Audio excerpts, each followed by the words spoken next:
1절부터 14절입니다. 함께 봉독합니다. 좋은 이름이 좋은 기름보다 낫고 죽는 날이 출생하는 날보다 나으며 초상집에 가는 것이 잔치집에 가는 것보다 나으니 모든 사람의 끝이 이와 같이 됨이라. 산자는 이것을 그의 마음에 둘지어다.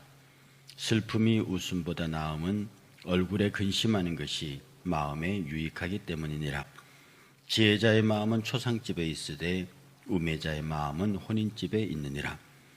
지혜로운 사람의 책망을 듣는 것이 우매한 자들의 노래를 듣는 것보다 나으니라.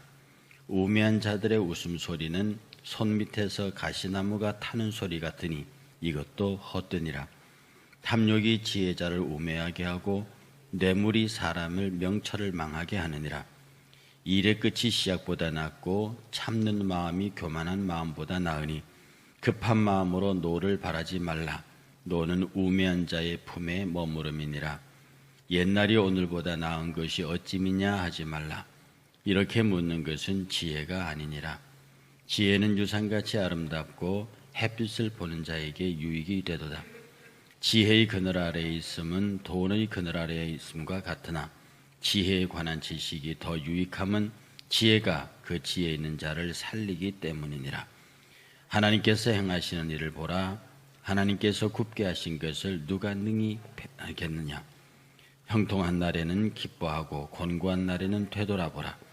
이 두 가지를 하나님이 병행하게 하사 사람이 그의 장래일을 능히 헤아려 알지 못하게 하셨느니라. 아멘.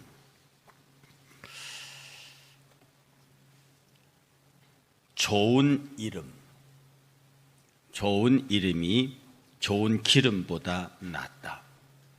여기에서 이스라엘 사람들은 이름을 그냥 이름으로 여기지 않고 명성으로 여깁니다. 명성으로. 그래서 사람이 자기 이름을 귀하게 여기는 사람들은 자기가 죽은 다음에 그 이름이 어떻게 남느냐를 굉장히, 그래서 예로부터 인사유명하고 호사유피하고 인사유명이라, 호랑이는 죽어서 가죽을 남기고 사람은 죽어서 이름을 남긴다 의 말처럼 여기서 기름은요, 이렇게 올리브 기름류를 얘기하는데 굉장히 이것은 등불의 기름으로 쓰고 음식으로도 쓰고 그다음에 제사용으로도 쓰고 기름 용도가 굉장히 많습니다. 이렇게 다양하게 쓰는 값진 기름, 그것보다 좋은 평판, 내가 죽은 다음에 내가 어떻게 평가될 거냐 하는 것들에 관한, 그렇게 사는 사람은 인생을 조심스럽게 살고 인생을 진지하게 산다는 거죠. 또 이런 사람들은 죽는 날이 출생하는 날보다 낫다. 여기서 비교가 되는 것이 출생하는 날 혹은 결혼 잔치하는 날, 이런 것들보다는 죽는 날, 그리고 그 웃음보다는 울음이 더 가치가 있는 것으로.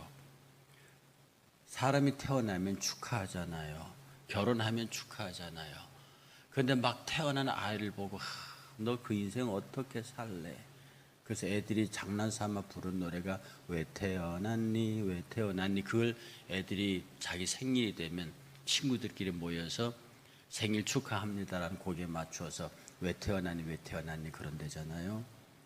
그 다음에 결혼식장에 가서 결혼하는 부부를 두고 뭐 다른 사람들은 막 겉으로 박수를 치고 축하하고 깨 볶는 소리가 어떠니 그렇게 해도 그 앉아있는 많은 하객들의 생각에 니네 둘 어떻게 살래, 그 얘기를 하게 되는 겁니다.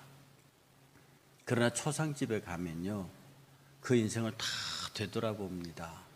그러면서도 좋은 것들을 추억하고요, 그 사람이 좋게 남겨놓은 것을 생각하려고 합니다. 그래서 초상집에 가는 것이 잔치집에 가는 것보다 낫다. 슬픔이 웃음보다 낫다. 왜? 얼굴에 근심하는 것이 마음에 유익하기 때문이다. 근심이 유익이다 그 말이 아닙니다. 조금은 일에 대해서 진지하고 앞뒤를 따질 수 있는 그런 진지함이 있다는 뜻이죠. 그래서 지혜자의 마음은 초상집에 있으되 우매한 자의 마음은 혼인집에 있다고 얘기합니다. 제가 아는 분 중에 한 분은 잔치집에는 결혼 추례 아니면 안 가십니다. 그분이 철학입니다. 그리고 초상집에는 이름만 알고 있어도 간다고 합니다. 우리가 삶을 살면서 내 이름이 어떻게 남겨질 것이냐, 사실 그것을 두려워하면 함부로 말할 수 없고 함부로 행동할 수 없죠. 내가 누구의 막 칭찬을 받아서 그게 아니라 사람들이 내 죽음 앞에 장례식에 왔을 때 나를 추모하는 사람들이 나를 어떻게 추모할까? 이 냉정한 사실 앞에 서게 되면은요, 함부로 못 사는 거죠. 지금 지혜자는 그 얘기를 하고 있는 겁니다. 여기 있는 누구라도 우리가 그 죽음 앞에서 그 죽음이 나의 죽음이 됐을 때 그 문제는 대단히 심각해지는 겁니다. 그 대표적인 경우가 여러분이 잘 아시는 노벨상이죠. 노벨은 다이나마이트를 만들어서 거부가 됐습니다. 그런데 어느 날 신문이 났어요.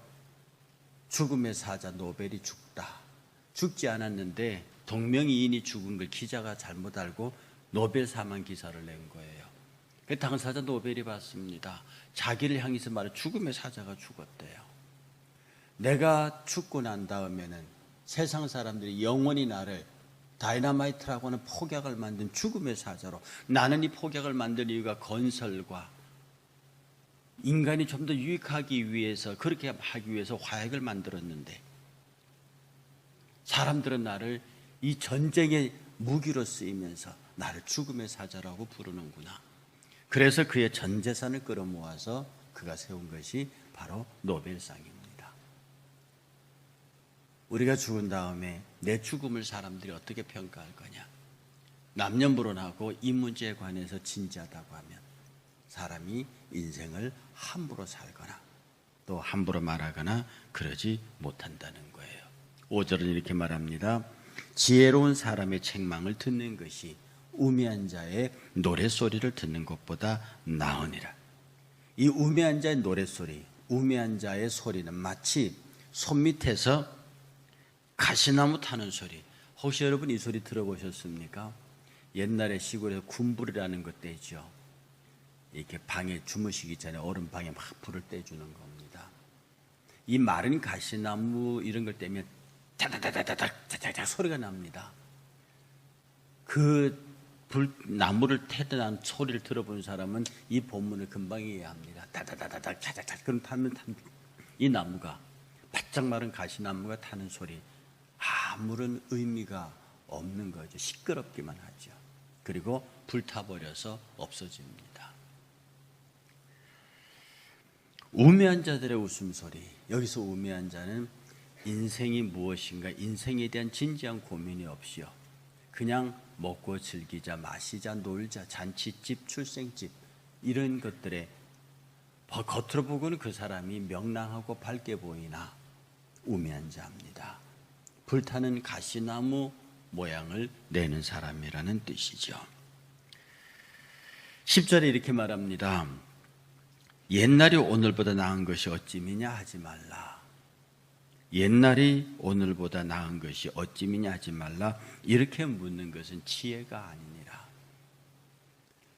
이렇게 어디를 가보면요, 어떤 분의 사무실을 가잖아요. 딱 가보면 그 사무실 전체가 과거로 포장되어 있는 분들이 있어요. 특히 과거가 경력이 화려했던 사람들이요, 옛날에 내노라 했던 사람들이요, 그런 사람들이 방에 가보면 옛날에 받은 상패 그런 것들이 쫙 걸려서 과거가 쫙 전시되어 있습니다. 그런데 어떤 사람의 방에 가면요, 미래가 전시되어 있어요. 자기의 플랜이라든지 자기가 하고 싶은 것들, 그런 것들이 전시되어 있고 걸려 있고 펴져 있습니다. 나이가 제법 많이 드셨는데도, 비교적 인생을 괜찮게 사신 분인데도 그 방에 모든 미래가 걸려 있습니다. 오늘 본문은 말합니다. 옛날이 나았다, 지금보다 옛날이 낫다, 그렇게 말하지 마라. 그건 지혜가 아니니라.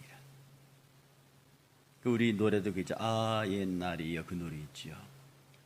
옛날을 부르고 옛날을 이야기하는, 그건 지혜자의 모습이 아니라는 거예요. 이미 옛날은 현재 기준으로 우리의 기억에 불과합니다. 현재 기준으로 옛날은 그냥 하나의 추억일 뿐입니다. 그건 그것이에요. 그리고 미래는 우리의 기대일 뿐입니다. 실존하는 시간이 현재밖에 없다고요. 지혜자는 지금 이 현재, 지금 예배드리는 이 시간을 소중히 여기고 이 시간을 어떻게 가볍게 할 거냐에 관해서 생각하는 것을 오늘 지혜자는, 이게 바로 지혜자가 택해야 할 태도라고 가르치고 있는 것이죠. 지혜는 유산같이 아름답습니다. 햇빛을 보는 자에게 유익합니다. 지혜의 그늘 아래 있음은 돈의 그늘 아래 있음과 같다. 그 앞에 말에 지혜는 유산과 같다. 유산은 돈이죠. 지혜는 유산과 같은 것이다. 이어서 말하기를 지혜의 그늘 아래 있는 것도 돈의 그늘 아래 있는 것과 같다. 그런데 두 개는 다르다. 왜냐하면 지혜의 그늘에는 유익하지만 돈의 그늘 아래 있는 사람들은 근심을 낳기 때문에 그렇습니다. 똑같이 그늘 아래 있으면, 여러분 돈의 그늘 아래 있으면 편안해요. 마음이 놓이잖아요. 돈의 그늘 아래 있으면. 또 지혜의 그늘 아래 있어도 그렇습니다. 지혜 있는 자, 똑똑한 자, 그리고 명석한 자, 명석과 지혜를 가지고 있는 자는 돈의 그늘 아래. 그런데 명석한 지혜의 그늘 아래 있는 자들과 돈의 그늘 아래 있는 자의 상태는 평화하지만 미래는 다릅니다. 미래는 다릅니다. 똑같이 느껴지지만 같지 않다는 것이죠. 그래서 13절에 하나님께서 행하시는 일을 보라. 하나님께서 굳게 하신 것을 누가 능히 펴겠느냐. 형통한 날에는 기뻐하고 곤고한 날에는 되돌아보라. 하나님이 이것을 두 개를 병행하게 하셨다. 너에게 형통한 날이 있었고 곤고한 날이 있었다. 하나님이 이 두 개를 병행하게 하사 사람이 장래 일을 능히 헤아리지 못하게 하셨다. 이게 잘 된 것 같은데 못 되고 못 되고 잘 되는 일이 반복된단 말입니다. 이것이 우리 인생사에 저 사람 완전히 망했다 했는데 그 망한 것으로 인해서 회복되는 사람. 정말 저 대단하다라고 한 그 일이 그 사람을 망하게 하는 것. 우린 주변에 너무너무 많이 봅니다. 그렇게 로또 복권을 갈망했다가 당첨되고 난 다음에 완전히 그 집안이 그 로또로 해서 풍비박산 나는 것. 아버지가 많은 재산을 갖고 있습니다. 그 재산 때문에 자식들이 어느 집안 자식보다 부유하게 살았습니다. 많은 사람들이 저 집안 부자. 그런데 그 아버지가 죽고 난 다음에 자식들끼리 재산 싸움 붙어서 완전히 집안이 풍비박산 납니다. 좋은 게 다 좋은 게 아니고 즐거운 게 다 즐거운 게 아니죠. 인생만사 새옹지마입니다. 이 새옹지마가 변방 늙은이의 말이라는 뜻이죠. 아들이 노인이 밖에 나갔다가 말 한마디를 얻어왔습니다. 사람들이 당신이 어떻게 해서 이렇게 튼튼한 말을 한마디 얻어왔어? 그게 노인이 말합니다. 모르는 일입니다. 이게 화인지 복인지. 그런데 그 아들이 그 말을 타고 나갔다가 떨어져서 다리가 부러집니다. 어쩌죠? 당신 그 말을 타고 왔다 아들이 다리가 부러졌는데. 노인이 말합니다. 모르죠. 이게 내게 화가 될지 복이 될지.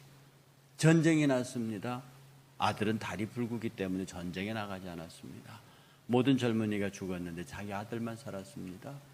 이게 인생만사 새옹지마의 내용입니다. 옛날 어른들도 이 지혜를 깨달았습니다.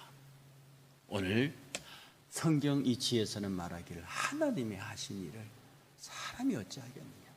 하나님이 굳게 한 걸 사람이 어떻게 펴고, 하나님이 펴놓은 것을 사람이 어떻게 굳게 하겠느냐. 그냥 지혜자의 뜻을 따라서 늘 초상집을 가는 마음으로, 늘 우는 자의 편에서, 늘 마음속에 과거에 대한 기억에 묻힌 것이 아니라 미래를 보면서 하나님께서 내 인생을 어떻게 인도하실지를 바라보고 그렇게 진지하게, 뇌물 얘기도 나오죠. 정직하게 살던 사람이 어느 한순간에 뇌물에 넘어집니다. 이런 것들이요, 조심해서 하나님께서 나의 생애를, 내가 훗날에 내 장례식이 치러질 때 내 관 주변에 둘러선 사람들이, 내 유고 주변에 둘러선 사람들이 마음속으로 이 사람을, 나를 어떻게 평가할까? 조금은 진지해지고, 그렇게 하면 조금은 더 자기 삶에 충실할 수 있고 함부로 말하지 않는 조금은 경건한 사람이 되지 않을까, 그렇게 생각합니다. 오늘 또 이 지혜자의 말을 따라서 초상집에 가는 것보다 잔치집에 가는 것이 낫다라는 이 한마디 속에 우리의 삶을 조금은 진지하고 경건하게 돌아볼 수 있는 오늘 하루가 되시기를 주의 이름으로 축복합니다.